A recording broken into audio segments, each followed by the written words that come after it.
Bismillahirrahmanirrahim. Bismillah, alhamdulillah, salatu wassalamu ala rasulillah. La hawla wa la quwwata illa billah. Rabbi shrah li sadri wa yassir li amri wa hlul 'uqdatam min lisani yafqahu qawli. Amin ya rabbal alamin. Pada kesempatan kali ini kita akan membahas tentang pemikiran Clifford Geertz tentang agama Islam, di mana pada awal pembuatan ini sebenarnya sudah dijelaskan dan dipaparkan dalam ruang kelas, yakni kelas A5 IPS pada bulan November tahun 2022. Akan tetapi saya tertarik untuk mengulas kembali makalah ini, jurnal, artikel ini sebenarnya kita buat berdua, yakni seperti pada nama yang tertera. Oleh karena itu izinkan saya untuk membahas dan mengulas lebih dalam karena saya tertarik tentang tema tersebut, yakni tentang pemikiran Clifford Geertz tentang agama Islam. Nanti pada kesempatan kali ini ada 3 rumusan masalah yang tersirat dalam kaitannya penulisan ini. Ini yang pertama ada biografi dari siapa itu Pak Clifford Geertz. Yang kedua itu ada tentang buah pemikiran. Yang ketiga tentang buku The Religion of Java, yakni adalah salah satu masterpiece dari pemikiran Clifford Geertz, di mana pemikiran Clifford Geertz dalam Religion of Java ini yang banyak kita kenal, yakni adalah trilogi dari tipologi tipe-tipe pengelompokan Muslim, yakni penganut agama Islam di Indonesia. Dibedakan menjadi 3 apa saja nanti diterangkan. Tidak lupa nanti dalam setiap penulisan artikel ada disusun tentang pendahuluan, metode penelitian, dan isi dari artikel ini. Jadi nanti juga disebutkan dalam artikel tersebut ada hal-hal yang unik, hal yang menarik, alasan, tujuan, manfaat, dan tentunya kebaruan atau isi dari tulisan dalam artikel ini. Mari kita lanjut.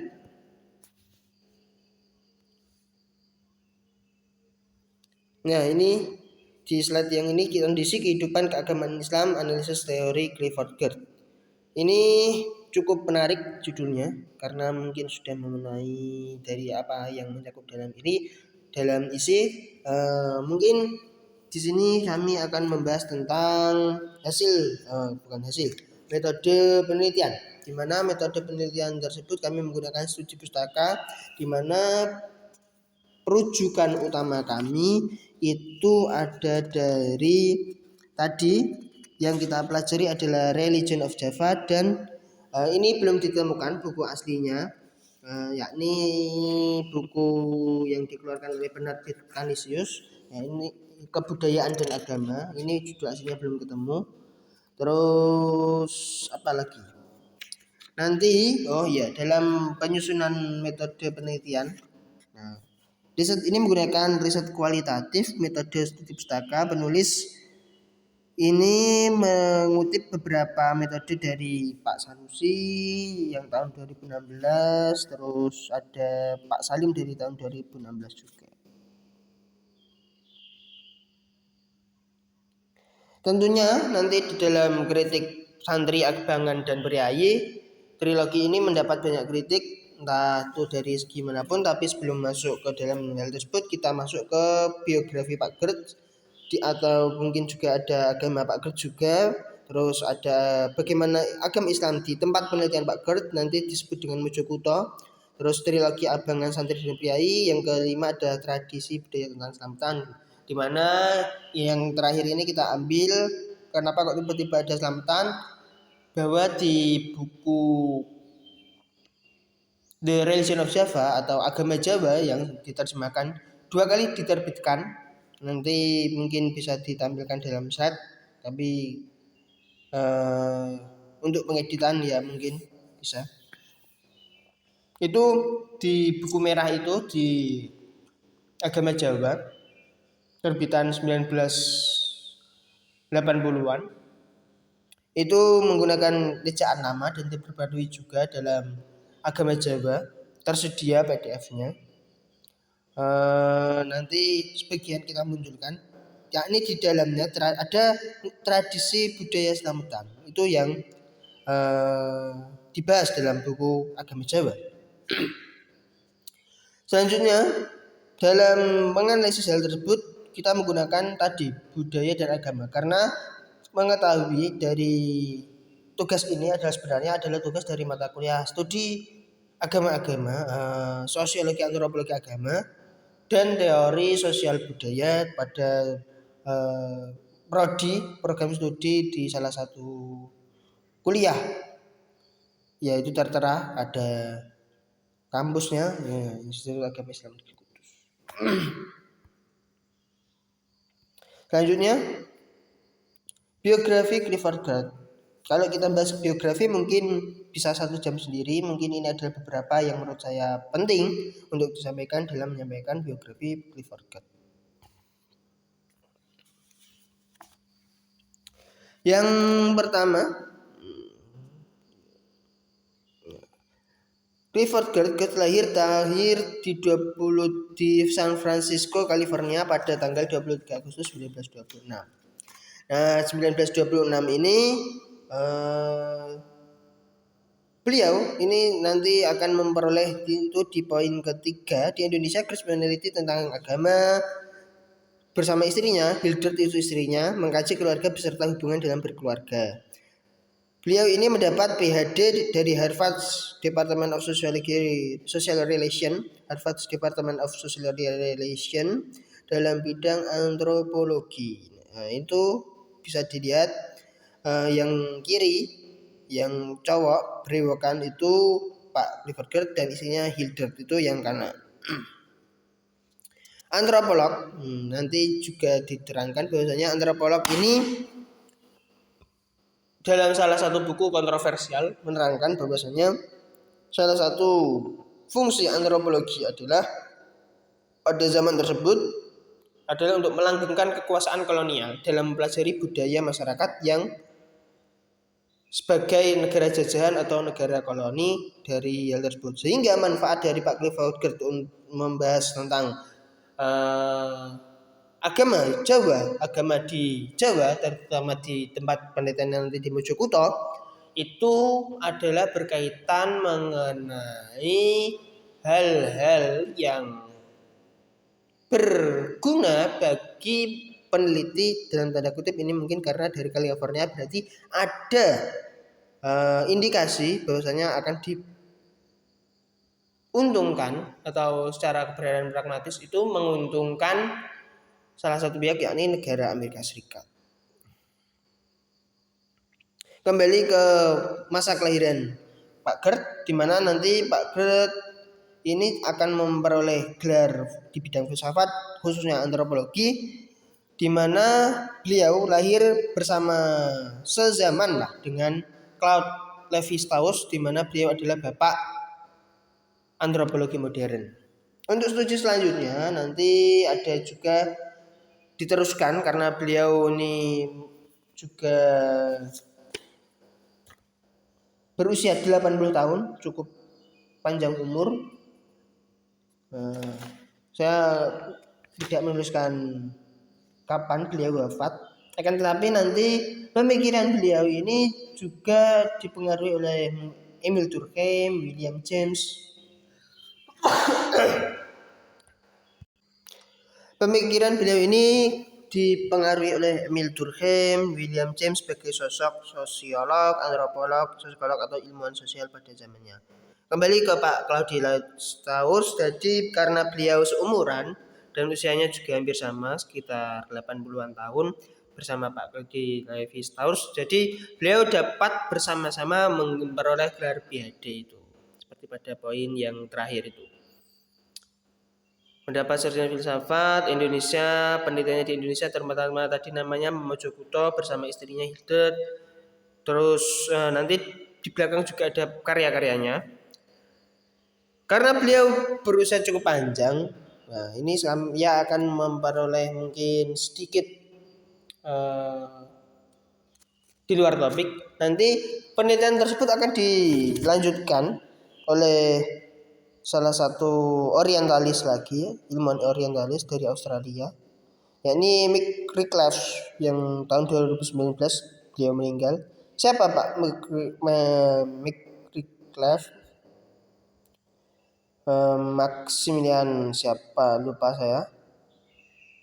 Itu di bukunya tentang studi Asia Tenggara. Jadi beliau ini juga meneliti tentang Indonesia. Itu diteruskan antropolog selanjutnya. Diteruskan lagi muridnya di Indonesia, ada artikel yang menyebutkan bahwasanya Pak Mick Redcliffe ini adalah menunjuk Dr. Fahri Ali sebagai antropolog pelanjut studi pemikiran dari penelitian yang dikarang mungkin mengenai Pak Clifford Geertz, Pak Mick Redcliffe dalam Indonesia, yakni Dr. Fahri Ali. Latar belakang Dr. Fahri Ali bisa ditemukan dalam kanal YouTube dari Dr. Fahri Ali Komu kalau nggak salah. Ya, Fahri Ali. Ya, pokoknya adalah yakni di sana kolumnis dan dokter pakar aktivis juga pada saat mahasiswa beliau Pak Dr. Fahri Ali. Bisa dibaca sendiri. University of Harvard mempelajari hubungan sosial sebab minatnya dalam menyambung studinya ke bidang antropologi. Akhirnya beliau, Pak Clifford Geertz, datang ke Indonesia meneliti mengenai agama dan seterusnya. Kemudian dibukukan dan diterbitkan dalam University of Chicago Press pada 1975 dengan judul Kinship in Bali. Kemudian Geertz menuliskan buku pertamanya berjudul Agricultural Evolution yang membahas tentang dua jenis pertanian di Indonesia, yakni sawah padi dan Sweden. Oh ya, tempatnya juga beliau nanti menyamarkan nama tempat penelitiannya, yakni khususnya dalam agama, dalam bidang agama maupun dalam pertanian maupun dalam studi antropologi. Tempatnya di mana? Ada di Pulau Jawa dan di Pulau Bali, khususnya Jawa bagian timur dan Bali. Dan beberapa nanti akan dikaitkan tentang yang suku Jawa. Konotasi dari sekarang ya ini suku Jawa, karena dalam tradisi Sunda itu sudah beda lagi. Pak Clifford Geertz sudah merupakan hal tersebut. Clifford Geertz memperoleh gelar PhD pada tahun 1956 dari Harvard Department of Social Science dari bidang antropologi.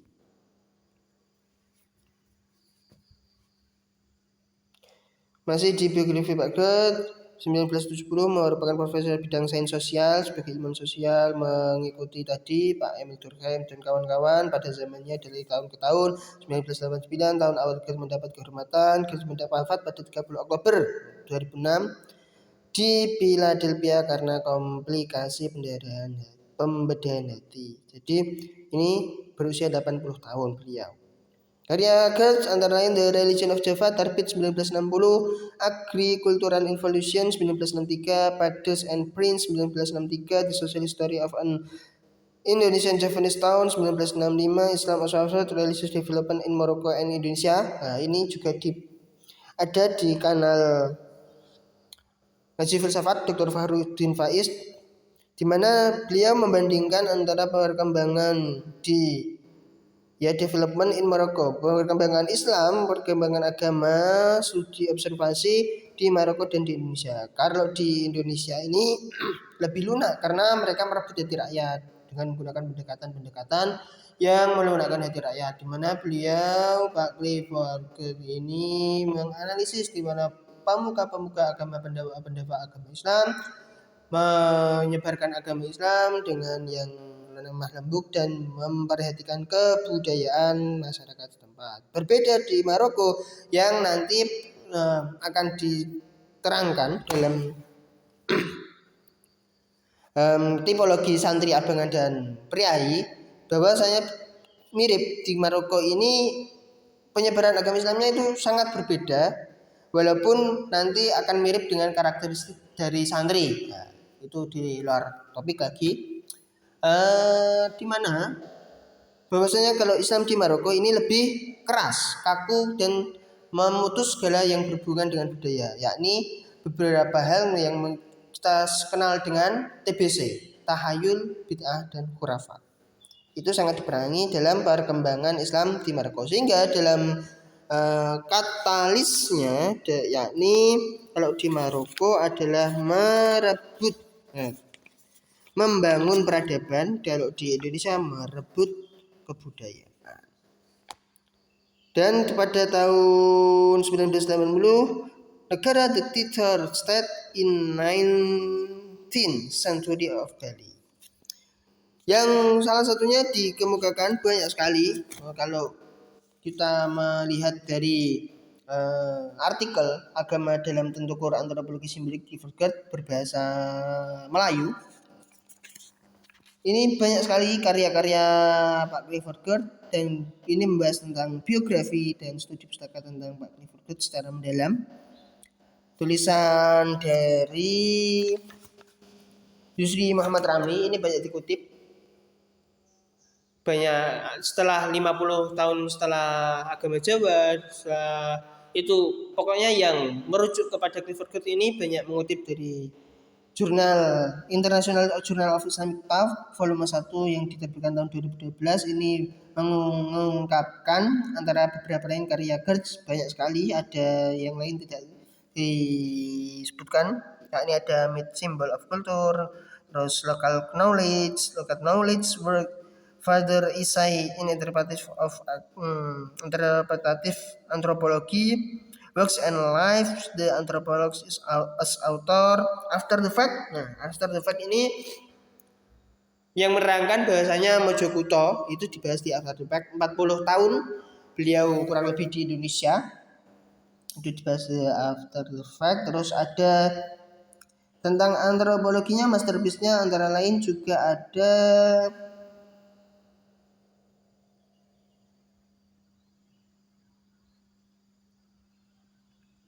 tentang The Interpretation of Culture. Nah, di sana nanti dibahas ternyata dalam masyarakat yang santri agama ada di suatu pojok lingkungan suatu daerah, mungkin suatu kecamatan, mungkin salah satu desanya, di pojok desanya yang jauh dari pusat pemerintahan dan keagamaan, itu ada yang namanya tradisi yang sangat menyimpang dari kaidah agama yang dianut masyarakat mayoritas tersebut, yakni agama Islam, di mana di tempat tersebut akan ada subjudul yang diangkat sebagai subjudul, yakni pada judul ke-15 chapter 15, display notes on the Balinese cockfighting. Jadi seperti letter luck artinya, yakni ada sabung ayam. Kalau dalam bahasa istilah sekarang, yakni sabung ayam yang dilakukan sembunyi-sembunyi. Nanti juga dilihat dari sudut pandang penegak hukumnya, penertib aparat, di mana sudah ada terjadi persekongkolan dan perjudian antara gembong sabung bersama penertib, aparat ketertiban. Nah, pada zaman itu mungkin entah polisi entah apa, karena penelitian tahun 1950-an. Juga antara tutup matanya golongan santri dan priai tersebut. Itu kurang lebih dibahas dalam display notes on the Balinese cockfighting yang ada The Interpretation of Culture. Nah, ini buku-bukunya itu The Religion of Java dan Clifford yang kuning dan hijau itu sebagai apa? Inti dari penulisan artikel ini. Nanti kita upload juga tulisan ini. Itu beberapa foto supaya tidak panjang dan lebar karena ini video pertama. Jadi harapannya pada kesempatan ini saya dapat mengambil hikmah untuk menyampaikan apa yang telah saya sampaikan. Itu dari tujuan bambu. Semoga dalam pembuatan konten kreator pada hari ini dapat memberikan manfaat. Harapan saya. Oke, selanjutnya Jadi penemuan Pak Grot yang terkenal dalam filsafat kebudayaan itu ada 2 yang ditemukan di Indonesia selain Islam Masyarakat. Jadi ini kita bahas Indonesia saja dalam artikel ini. Di mana yang pertama adalah simbol, yang kedua tadi adalah teologi tipologi, di mana 3 tipe Muslim di Jawa menurut Pak Grot. Yang pertama ada teori yang terkenal, yang pertama kita mulai dari yang pertama paling pertama yakni simbol. Yang kedua tadi tiga tadi itu ya mengenai santri, abangan dan priayi. Simbol ini adalah juga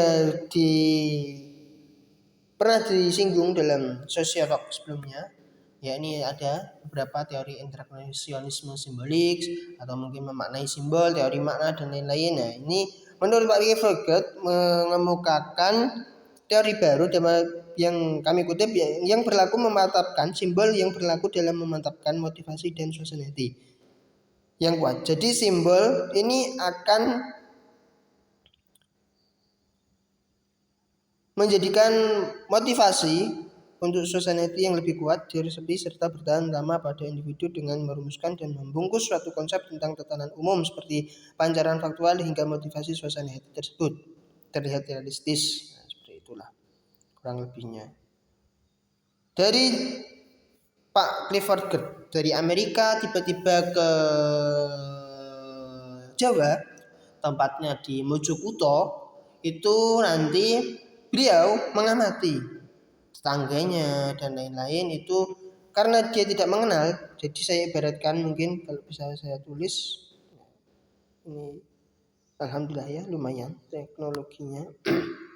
Ini 2, ini 2, ini 2, ini juga 2, ini 2,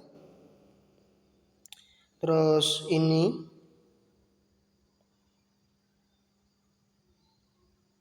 ya kurang lebihnya seperti itulah.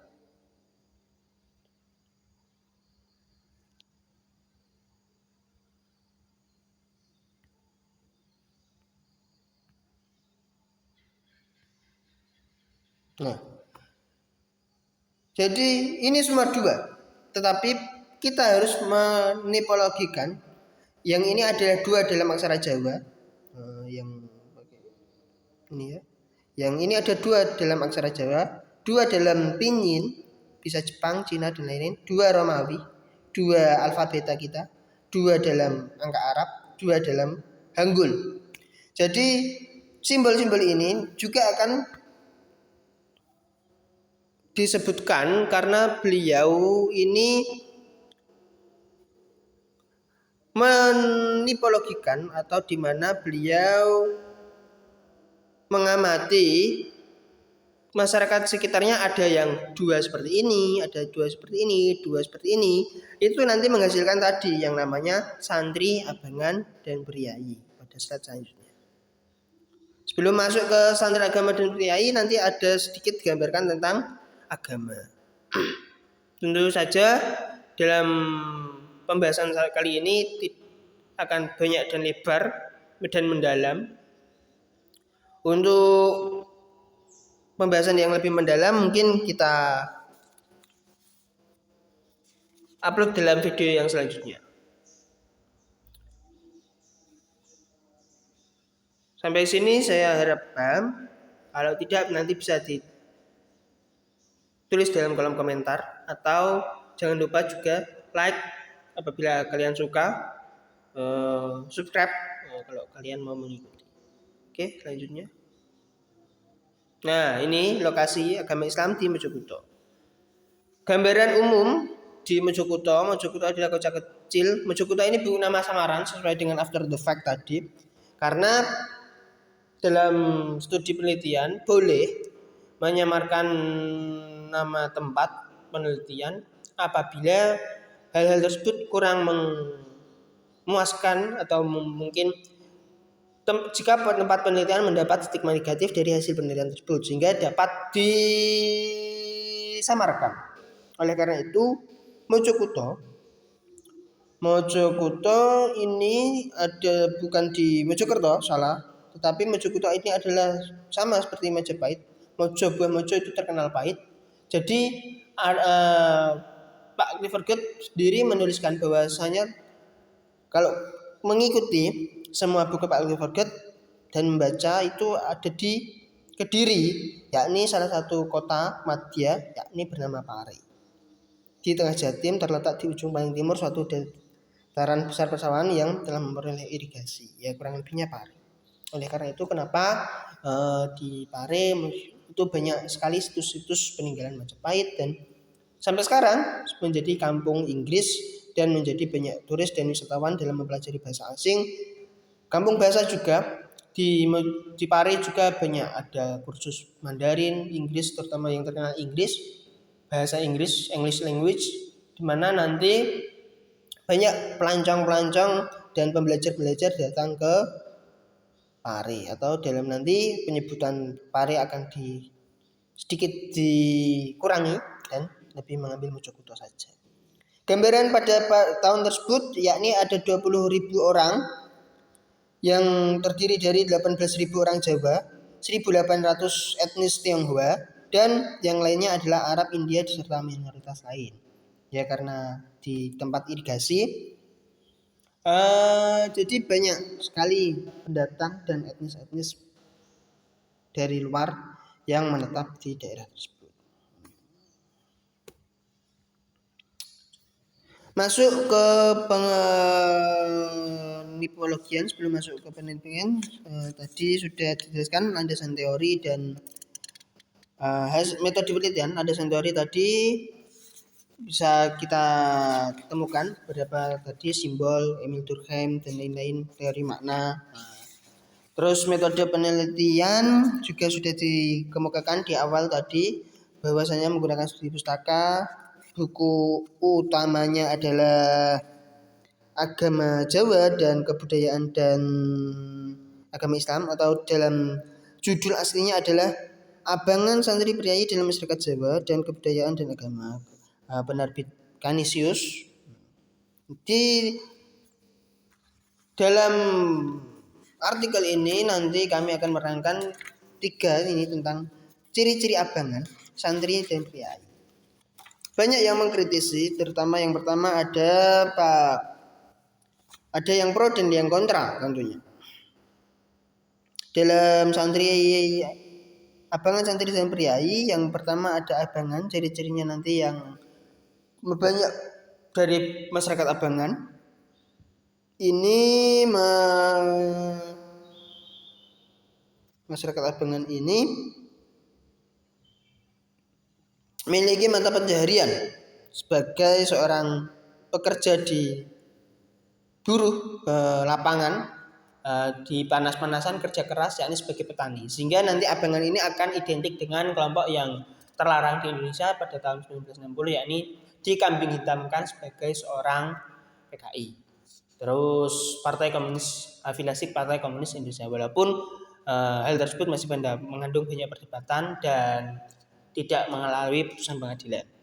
Abangan sendiri juga masih percaya pada kepercayaan yang Islam yang masih mengandung tadi ada selamatan-selamatan yang menurut beberapa fundamentalis dan pemurni Islam itu, dan bahkan tradisionalis itu sangat berlebihan, seperti kejawen, sangat mensakralkan petungan, sangat mensakralkan abangan-abangan tentang weton dan sebagainya, dan keris dan lain-lain. Abangan itu ciri-cirinya seperti itu. Sementara santri, nah ini yang menarik dari santri. Sebelum kita membahas analisis dari santri tersebut, karakteristik dari santri yang dituliskan dalam Pak Cliff ini ternyata menarik. Bahwasanya santri itu bukan cuma orang yang sarungan, pecian, yang agamis, tapi santri yang dimaksud dalam tulisan Pak Clifford ini adalah karakteristik yang berbeda, di mana abangan berkaitan dengan masyarakat desa tadi, elemen petani yang bahasa akademisnya adalah animistik dan sinkretis Jawa. Sementara santri ini justru bukan, kalau terkenal sekarang makna santri ada pergeseran dari makna yang disampaikan oleh Pak Gibran. Kalau santri pada zaman sekarang itu identik dengan pembelajar atau yang berhubungan dengan masjid, musola, surau dan lain-lain. Ternyata santri yang dimaksud dalam tulisan Pak Clifford dalam agama Jawa ini adalah santri dikaitkan dengan pasar atau saudagar Islam, yang bagaimana banyak teori-teori Islam masuk di Indonesia ini menggunakan teori saudagar Islam yang menyebarkan agama Islam di Jawa. Walaupun beberapa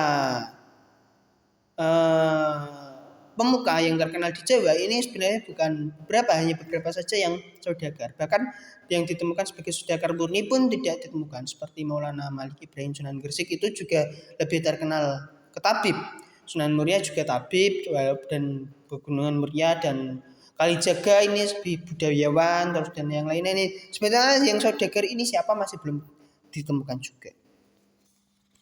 Belum kami temukan juga. Ulang. Yang selanjutnya ada priai yang dikaitkan dengan pemerintahan, yakni para pemangku kebijakan, elemen yang birokratik, di mana dia beraspek berkasta-kasta. Bahwasanya dia menganggap priai ini adalah elemen sosial, di mana stratifikasi kelas-kelas sosial mereka menganggap dirinya lebih ningrat daripada kaum santri dan abangan. Jadi beliau adalah pemangku-pemangku pemerintahan. Mungkin istilah zaman dulu ada residen, ada sesuhunan, ada pak kaum. Nah itu masuknya ke dalam priai. Politis pada zaman dahulu. Nanti ada apa di antara mereka? Nah, nanti kita bisa menjelaskannya pada slide-slide yang selanjutnya. Ada konflik abangan dengan santri, ada konflik abangan dengan priai, ada konflik abangan santri dengan priai, kan? Seperti itu. Lanjut dalam tadi menyinggung teori masuknya, karena ini kondisi Islam, jadi kita mulai dari artikel di mana nanti. Jadi ini masuk ke pembahasan pertama, di mana dalam judul adalah kehidupan keagamaan Islam, analisis teori Clifford, dimulai dari masuknya Islam datang Indonesia sejak lama. Menurut sejarah terdapat beberapa teori Islamisasi di Indonesia, antara lain yakni teori Gujarat yang dipelopori oleh Pineapple dan Stockbridge, yakni pada abad ke-13.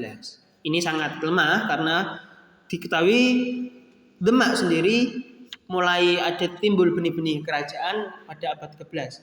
Mana mungkin Islam datang sebagai mayoritas, tiba-tiba langsung minoritas sebagai pendatang, langsung tiba-tiba mayoritas. Mana mungkin Islam datang sebagai pendatang, tiba-tiba langsung menjadi mayoritas, karena tidak mungkin langsung mendirikan kerajaan.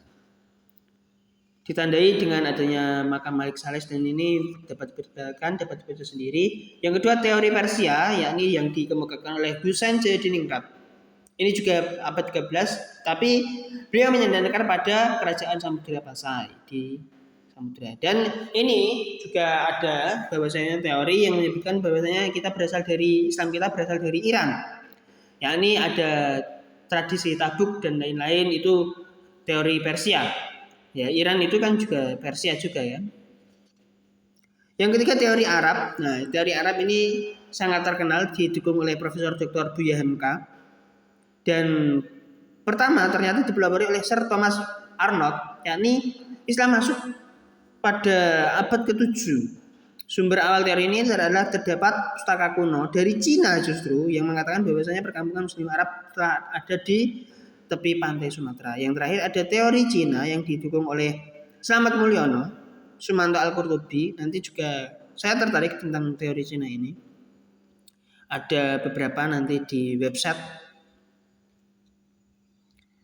mengenai pendukung teori Cina, yakni berawal dari Raden Patah yang sebagai lahir di Sumatera Selatan. Ini menarik.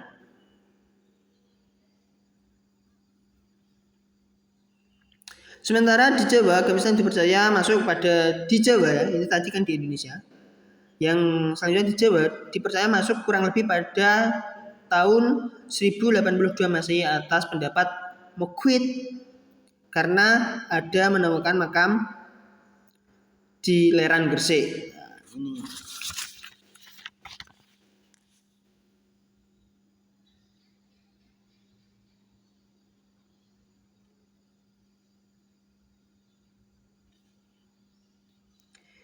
Selanjutnya,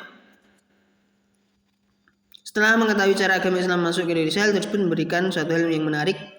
Dalam penelitian ini ada mungkin lambang-lambang tadi sudah disampaikan seperti angka 2 tadi, contoh angka 2, di mana nanti dalam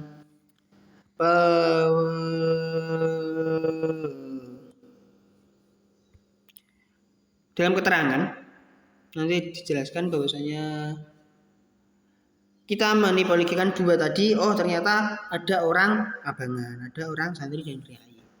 Kita masuk ke menarik, hal yang menarik karena unik. Kenapa tiba-tiba ada hasanah keilmuan yang menjadi hidup, yang dapat menimbulkan diskusi dalam ilmu budaya mengenai hal tersebut. Oleh karena itu, setelah menarik untuk didiskusikan, ternyata banyak yang pro dan yang kontra. Kita masuk ke pro kontra dari penggolongan 3 tipe ini, 1, 2, 3. Di mana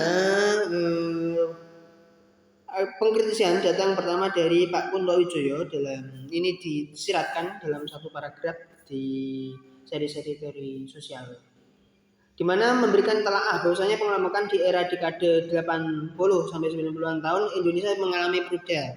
Jadi Pak Kunto Wijoyo ini mengamini, menyetujui dari teori abangan, santri dan priai, walaupun sekarang sudah tidak relevan, di mana sekarang sudah ada sistem demokrasi di mana priai tersebut dipilih oleh rakyat, sehingga ada priai yang santri, ada priai yang abangan, seperti itu. Padahal pada zaman dahulu Pak Kunto Wijoyo ini setuju bahwasanya memang dulu pentipologian walaupun priai ini mengalami adalah strata ekonomi, akan tetapi santri dan abangan ini adalah strata dalam sisi teologi, di mana beliau Pak Clifford Geertz ini mengemukakan adanya pengklasifikasian dalam segi ketaatan beragama. Itu sekilas mengenai pandangan Clifford Geertz mengenai agama. Lalu dikritisi selanjutnya ada Ahmad Sugeng Riyadi yang mengkritisi bahwasanya agama sebagai faktor kebudayaan tidak hanya berbau ayat suci hingga surga dan neraka, namun tingkah laku beragama. Nah, Pak Geertz ini berhasil mengklasifikasikan santri abangan sebagai tingkah laku beragama dalam konteks kebudayaan. Jadi beragama yakni bersosial, di mana Pak Geertz ini mengadakan adanya suatu tinjauan kenapa Rasulullah Isra Mi'raj hanya semalam dan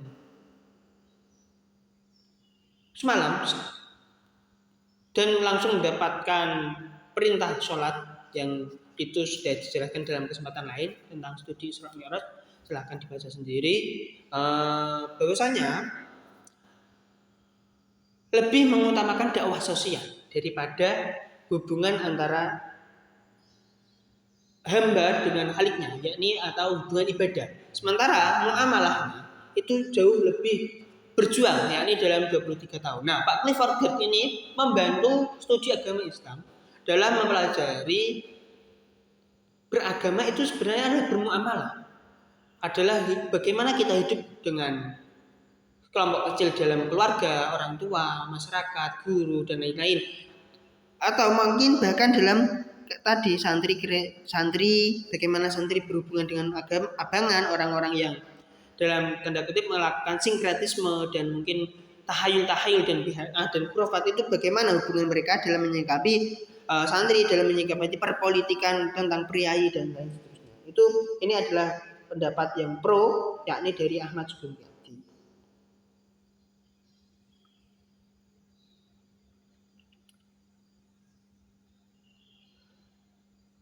Kritikan pro selanjutnya yakni dari Roger M.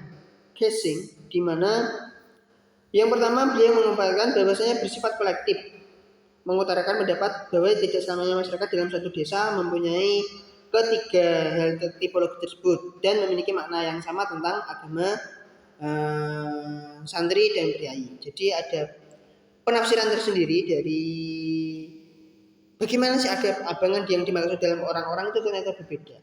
Itu pengkritisan dari Roger M. Walaupun dia sepahaman dan mendukung tentang metode lukis mendalam yang dilakukan Pak Clifford. Kritikan yang selanjutnya dilontarkan oleh Pak Bambang Pranowo, di mana tiga varian tersebut ini tidak memperjelas fakta keagamaan sosial di Jawa. Ini ada agaknya kontra ya dia Pak Bambang Pranowo ini, bahwasanya kondisi Islam di Jawa pada tahun 1950-an itu adalah menyebabkan gejolak kepolitikan. Itu menurut Pak Bambang Pranowo. Selanjutnya kritikan dilontarkan oleh Pak Mark Woodward, di mana tentang selamatan. Selamatan dalam sudut pandangnya adalah ritual berdasarkan ajaran Islam, tidak seperti pandangan yang dilakukan oleh Pak Clifford. Selamatan sebagai suatu budaya antropologis. Sementara Pak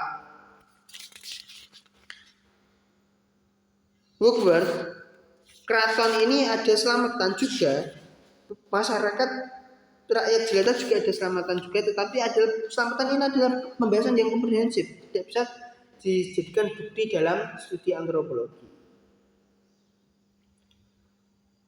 Nah, sementara Irfan Shah dan Abdul Muhid mendapatkan hasil bahwa Greg berpandangan bahwa budaya Jawa dan Islam adalah dualisme yang saling menguntungkan, yakni simbiosis mutualisme antara abangan priai dan santri. Ketiganya mengalami adanya mistisme dan tayuban dan lain-lain. Ini adalah budaya yang saling menguntungkan. Sehingga ada beberapa teori, yakni pengertian teori bisa kalian cari sendiri, menguntungkan nilai dalam pandangan buku Santri Abangan dan Priai dalam masyarakat Jawa. Ini ada nilai-nilai yang terkandung dalam pengklasifikasian tiga, yakni nilai etika dan nilai estetika. Nilai etika itu apa? Nanti bisa dibahas dalam pembahasan sendiri.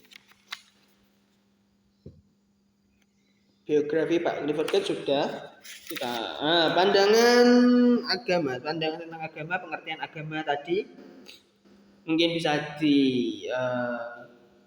dalami sendiri karena di luar sangat panjang kalau membahas agama. Bahkan agama sendiri tidak ada kesepakatan dalam semua ilmuwan dalam mendefinisikan agama sendiri tersebut.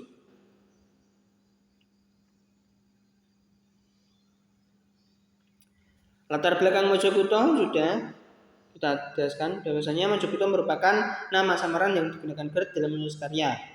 Parel diindikasi adalah nama asli Mojokerto dalam membedah agama Jawa tahun 2019, di mana kondisi politik yang tidak labil pada 1950, Greg akhirnya menyamarkan kota penelitiannya tersebut.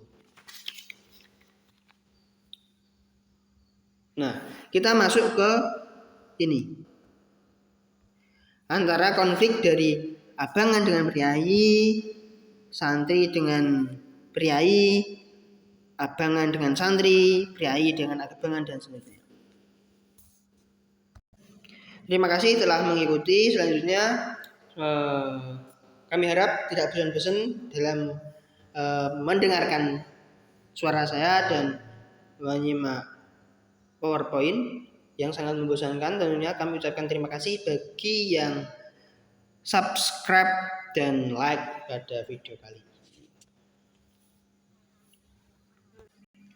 Pembahasan satu itu sudah tentang biografi Pak Clifford dan beberapa pandangan dan mungkin nilai-nilai tentang biografi Pak Clifford Geertz dan gambaran umum, pengertian umum, premis umum yang telah dimuatkan pada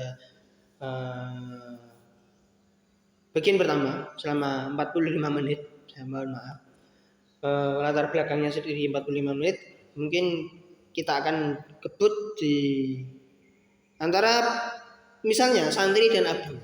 Tadi sudah diketahui bahwa saya pengertian santri ternyata di sini adalah saudagar, di mana bukan hanya pembelajar yang taat agama, tapi pada zaman tahun 1950-an penyebaran Islam juga ketertarikan terhadap Islam yang mungkin mualaf karena 1950-an ini juga Islam sudah menjadi mayoritas, di mana saudagar-saudagar atau pedagang-pedagang Islam ini, santri ini ternyata adalah menurut antropolog ini, sisi antropolog Pak Clifford Geertz adalah seorang saudagar, di mana ternyata santri ini memiliki kelemahan juga sehingga mendapatkan sentimental dari abangan. Di mana ini kita akan membahas abangan versus santri, di mana santri ternyata dalam mengurusi keagamaannya, santri ini juga sama memiliki kekurangan, bahwasanya pada zaman tersebut beliau hanya berdagang, berpeci, lemah lembut, tetapi ternyata abangan ini melihat sisi buruknya, yakni pada saat berdagang ternyata santri ini beberapa diwawancari oleh Pak Clifford Geertz ini adalah mengatakan bahwasanya sholatnya juga keteteran, padahal kewajiban dari sholat itu 5 waktu. Ternyata santri ini sehingga memberikan informasi kepada Pak Clifford Geertz dan informan lainnya, ini hanya melaksanakan sholat mungkin 3 waktu, tidak pada tempatnya dan lain-lain. Itu walaupun kelihatannya mungkin berpeci, sarungan dan lain-lain, berperilaku baik, bersedekah dan lain-lain. Sehingga abangan melakukan perlawanannya terhadap santri, di mana abangan yang santri saja gak sholat, apalagi kita kan yang suka judi, yang suka sabung ayam dan lain-lain. Santri sendiri tentunya sangat menolak perilaku abangan yang jelas-jelas lebih melakukan keharaman, yakni berjudi, mungkin main sabung ayam dan lain-lain yang semuanya tidak bermoral menurut kepercayaan santri. Yang selanjutnya adalah abangan versus priai. Abangan dan priai ini juga kadang pro kadang kontra, di mana kontra di bagian pembagian hasil dari suatu pajak. Upeti ini hanya menguntungkan priai, sehingga para abangan ini merasa ada kecemburuan sosial, sehingga mereka melakukan perjudian yang mengakibatkan efek dopamin, sehingga dalam tanda kutip mereka akan melakukan hal ulang tersebut berulang-ulang, yakni kesalahan-kesalahan yang dilakukan oleh abangan. Sementara priai sangat tidak suka dengan abangan karena kelompok yang dianggap brutal ini mengganggu stabilitas keamanan negara. Selanjutnya, santri versus priai. Kehidupan hedon priai yang mungkin kurang berderma ini disoroti santri, di mana mereka memiliki kelemahan. Dari dulu juga yang priai ternyata walaupun hanya bekerja seenaknya saja, mungkin berkantor di residen atau mungkin menikmati kenikmatannya sehingga lupa akan ibadahnya dalam agama Islam. Ya ini sama juga seperti santri, mereka meninggalkan kewajibannya sebagai mungkin sholat 5 waktu hanya 4 waktu, 3 waktu atau bahkan hanya maghrib saja. Itu menurut agama pandangan santri terhadap priai. Priai menganggap santri adalah kaum yang malas karena dan suka menghambur-hamburkan uang. Priai sendiri kelemahannya juga mungkin menurut santri kurang berderma dan mensejahterakan rakyat. Sementara priai menganggap santri sebagai tadi orang yang malas dan tidak mempunyai jiwa kapital untuk mempertahankan kesuksesannya dalam bidang dunia. Ini bisa dilihat mungkin kalau ada sastra yang berkaitan dengan hal tersebut adalah sastra Anafis, di mana ada robohnya surau kami ini menarik dapat ada menggambarkan situasi yakni abangan santri dan priai. Nah, hal tersebutlah yang meninggalkan terjadi perlawanan antara ketiga teori sosial tersebut, sehingga ketiga pengelompokan tadi banyak dimanfaatkan dalam bidang politik, di mana ada abangan versus santri, abangan versus priai, dan santri versus priai. Itu pembahasan yang kedua, intinya seperti itu.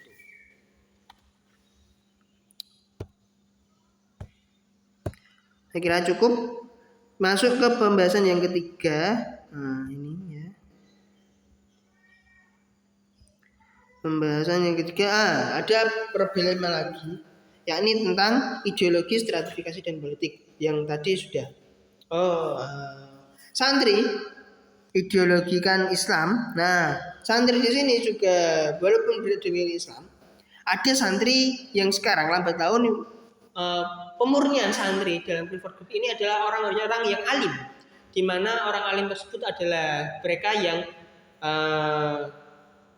sangat membenci tentang abangan, yakni mengenai tahayul, bid'ah dan khurafat. Sementara stratifikasi juga di alam ideologi dahulu dalam abangan dan priayi. Ya. Priayi dalam santri tadi yang tidak suka dengan tahayul, bid'ah dan khurafat, priayi sangat mengideologikan kepemimpinannya. Bagaimana kepemimpinannya jangan sampai lepas dari genggaman anak cucu mereka. Sementara yang abangan, nah priayi ini menganut belum ke abangan, maaf. Priayi ini juga adalah keturunan-keturunan ningrat yang memiliki gelar-gelar RMP, Raden Mas Panji dan seterusnya, atau mungkin sekian Jaya Diningrat. Nah, itu ciri-ciri dari priayi. Itu dalam ideologi. Mereka mempertahankan teguh bahwasanya bagaimana kekuasaan mereka jangan sampai lepas, dan kekayaan dan lain-lain. Sementara abangan ini adalah rakyat jelata yang mungkin ke sawah dan petani, yang dimana tahun buruh lah pada tahun 1950, ini kan berarti belum 1965. Ketahui bahwasanya terjadi setelah kemerdekaan Indonesia ini banyak terjadi kemelaratan, sangat prihatin lah kaum abangan, sehingga mereka melakukan ideologi-ideologi yang menggembirakan mereka, yakni dengan berjudi, dengan sabung dan lain-lain. Stratifikasi oleh santri, di mana nanti tadi ada santri yang sangat tulen murni, atau santri yang ada toleransi dengan abangan, atau santri yang ada toleransi dengan priayi. Karena pada lambat laun pada 1980-an atau 1990-an sudah berkembang bahwasanya stratifikasi atau kelas-kelas dalam santri ini sangat membaur. Tiga aspek ini sangat membaur. Ada santri yang terjun dalam dunia politik, ada santri yang ke abang-abangan, ada yang santri yang atau ada yang mungkin yang berideologikan ke pertanian dan lain-lain. Ini yang sering dianggap sebagai golongan kiri, ini mendapat posisi di priayi. Itu dalam stratifikasi. Dalam hal politik, mereka mempunyai politik untuk menyebarkan ideologinya. Santri dengan santri tulen, ada yang santri yang toleransi tadi, yang masih santri ada yang melakukan selamatan dan lain-lain, dan nanti kepolitikan tersebut dapat memobilisasi, di mana problema yang kami tulis adalah kenyataan pola-pola keagamaan tidak terwujud dalam bentuk sosial dengan sederhana dan murni, namun banyak cara yang berliku sampai ada janji di atas ketiga, sampai ada istilah toleransi yang ya udah, mereka yang santri biasa santri, yang priayi yang abangan ya biasalah abangan, sehingga santri ini tutup mata apabila ada nanti di suatu pojok desa ada yang melakukan sabung ayam dan lain-lain. Sementara mereka dapat berbaur. Nah, ini yang diangkat dalam Pak Clifford Geertz, selain mengemukakan tentang perbedaan, beliau memberikan solusi di mana bahwasanya ada perda problema. Yang pertama yakni ada persatuan dan toleransi, yang kedua ada mekanisme sosial, dan ketiga pola keagamaan yang berliku-liku. Ini justru direkatkan dalam hal ini. Ya. Ini ketiganya ini ada dalam nilai kearifan lokal dari tradisi selamatan, historis, nilai dari tradisi selamatan. Yakni ada secara historis dan religius, gotong royong, moral. Jadi ketiga hal tersebut kini priayi mau mendatangi upacara selamatan yang diadakan oleh abangan. Abangan seperti adanya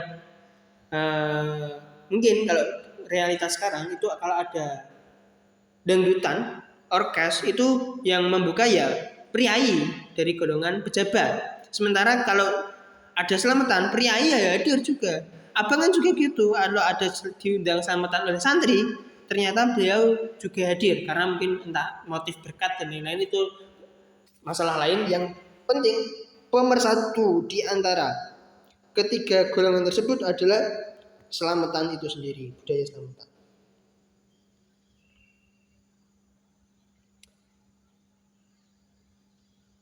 Selamatan menurut Girls digolongkan menjadi 4 jenis. Yang pertama yakni dalam krisis kehidupan, yakni kelahiran. Ada kelahiran itu biasanya dimulai dari ngapati, terus ada tingkap, mitoni, dan lain-lain. Babaran, ada krayanan, dan lain-lain. Disusul dengan kematian. Kematian itu ada 1 hari, bedah bumi, terus sampai 7 hari, 40 hari, 100 hari, mendak, dan nyewu atau 1000 hari dari kematian. Terus ada perkawinan. Perkawinan ini memulai dari lamaran dan lain-lain. Seserahan, khitanan, ini adalah tipologi yang pertama. Terus tipologi tahunan ada seperti malam 1 Suro, malam Maulud, malam Idul Adha, malam Idul Fitri, malam Ramadan. Terus mungkin ada haul yang dilaksanakan itu tahunan, siklus yang terjadi dalam Islam. Yang ketiga ada siklus integritas sosial, seperti bersih desa yang mengusir roh jahat, mungkin ada kabumi, ada sedekah laut, dan lain-lain. Yang ketiga, yang terakhir ada selamatan yang terdiri dari kejadian istimewa, misalnya ada tiba-tiba Pak Geblok, ada pandemi dan lain-lain, ganti nama, kena tenung dan lain-lain. Ini adalah selamatan-selamatan yang terjadi dan dipolitikan dalam tipologi yang keempat. Biasanya dalam suatu selamatan, tuan rumah atau tokoh setempat menghidangkan hidangan dengan nanti memiliki kearifan lokal sendiri, dijelaskan dalam masyarakat berbeda-beda. Ada misalnya ingkung, tumpeng, ayam, kerbau, dan lain-lain.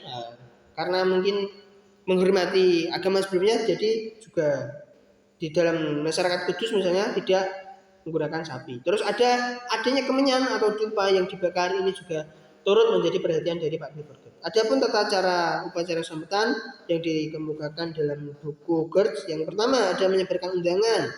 Terus kaum adat ini juga sudah bersiap untuk melaksanakan ritual-ritual yang akan dilaksanakan. Kaum Adam yang diundang. Nah, ini masih pada penelitian tersebut yang melaksanakan selamatan hanya kaum Adam, sementara bagian dapur adalah kaum perempuan. Upacara dilaksanakan pada malam hari atau mungkin bahkan sampai 24 jam. Sebelum upacara selamatan terjadi, kaum Hawa menyiapkan hidangan. Sudah saya sebutkan tadi, selamatan dilakukan oleh kaum Adam, sedangkan kaum Hawa di dapur untuk mungkin menyiapkan tamu duduk bersila di posisinya. Tuan rumah menyebut kedatangan para tamu, menghidangkan minuman suguhan teh atau teh hangat, biasanya dalam teko atau jarak, untuk menyelenggarakan alat. Terus tuan rumah mengatakan maksud atau alasan menyelenggarakan selamatan, entah itu tadi mengenai khitanan, kematian, perkawinan, atau mungkin dalam rangka maulid dan lain-lain. Pembacaan doa oleh ahli agama, para tamu, atau mungkin ada sambutan-sambutan kalau itu berkaitan dengan priayi. Para tamu menerima segelas teh serta piring yang terbuat dari daun pisang. Hidangan disuguhkan oleh 1 atau 2 orang tamu menuju ke tengah lingkaran tamu. Tuan rumah mempersilakan makan, dan setelah selesai, biasanya ini yang mempererat dari segi gotong royong, ada moral. Ini kan menganut dari prosedur selamatan ini. Misalnya ada, setelah selesai 10-15 menit, tamu akan meningkatkan toleransi, di mana mereka akan bercakap-cakap untuk mengemukakan keseharian mereka, berkeluh kesah dan bercerita dan lain-lain. Sehingga sampai kurang lebih 15 menit para tamu diminta untuk meninggalkan tuan rumah dengan berjalan membungkuk dan salaman. Kemudian para tamu memberikan artian bahwa selesailah upacara selamatan dengan membawa berkat masing-masing.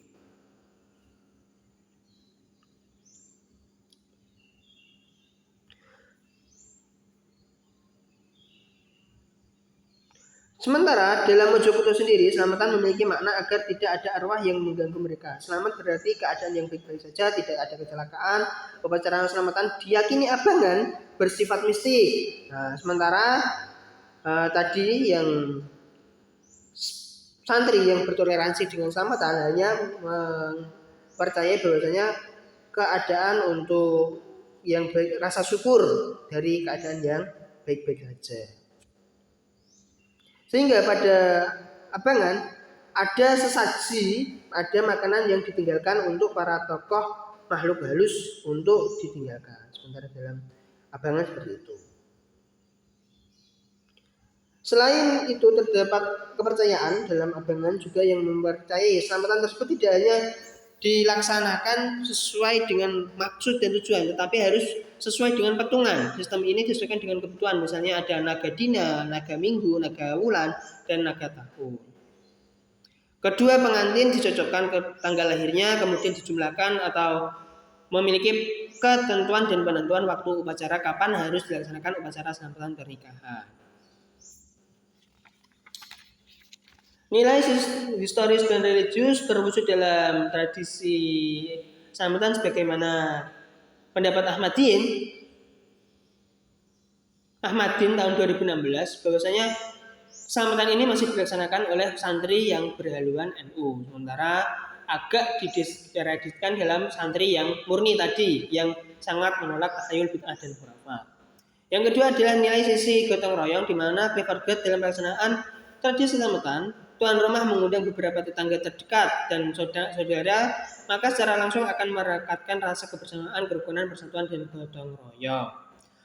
Nilai moral dalam selamatan, moral memiliki mengacu sikap disiplin, di mana selamatan dilakukan oleh orang yang memiliki tujuan dan maksud tertentu. Berarti orang itu menggelar acara selamatan sesuai seremoni yang dilaksanakan, misalnya 100 hari kematian, 40 hari kematian, dan 1000 hari kematian. Itu akan adalah moral untuk melaksanakan tradisi yang dilanjut oleh ditimpa oleh yang dilaksanakan oleh kaum tersebut, sehingga tradisi tersebut telah tumbuh dan melekat pada diri kaum tersebut dan harus dilaksanakan. Apabila tidak dilaksanakan, mereka percaya bahwasanya kedisiplinan tersebut akan jika tidak disiplin dilaksanakan 40 hari sampai 1000 hari akan terjadi hal buruk yang menimpa oleh kepercayaan masyarakat pada tradisi itu sendiri.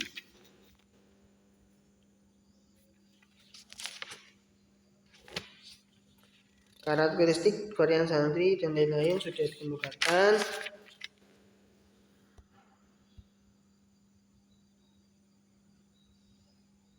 Nah, perbedaan antara santri dan priayi dalam menanggapi hal tersebut lebih rinci melalui pola ritual. Sementara kalau di priayi selamatan sendiri itu lebih ke yang aspek seperti ada midodareni, ada cuci kaki orang tua dan lain-lain. Ini lebih sakral dan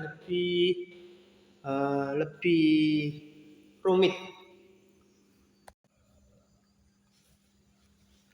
Dalam pelaksanaan selamatan menurut kaum priayi adanya tarian tayuban, ada kolaborasi dengan tarian modern, serta adanya pesta dan lain-lain menghasilkan priayi ini lebih mewah dalam tanda kutip dalam melaksanakan selamatan. Demikianlah pemaparan dari teori yang disampaikan oleh Pak Clifford Gert. Kita kembali ke simbol sebagai penutup kesimpulan dalam materi kali ini. Ya sudah 1 jam lebih. Terima kasih atas